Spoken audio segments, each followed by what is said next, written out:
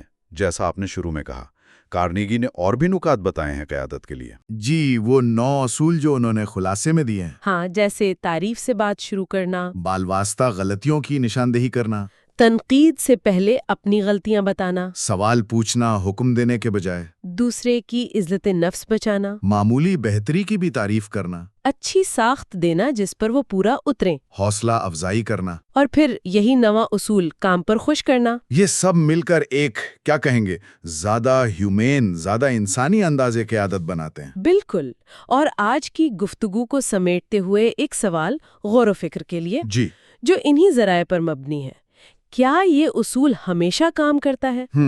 اچھا سوال ہے۔ کیا ایسی صورتحال نہیں ہو سکتی جہاں زیادہ براہ راست، زیادہ ٹوک انداز بہتر ہو؟ جیسے مثال کے طور پر کوئی ہنگامی صورتحال ہو، یا جب اخلاقی یا حفاظتی اصولوں کی کھلی خلاف ورزی ہو رہی ہو۔ ہاں، تب شاید نرمی کام نہ آئے۔ اگر ان حالات میں بھی یہی نرم انداز اپنایا جائے تو اس کے کیا نتائج ہو سکتے ہیں؟ یہ سوچنا اہم ہے کہ ہر حکمت عملی کا اپنا ایک سیاق و سباق ہوتا ہے۔ صحیح، یعنی یہ جاننا کہ کب کون سا طریقہ استعمال کرنا ہے، یہ بھی اہم ہے۔ بالکل۔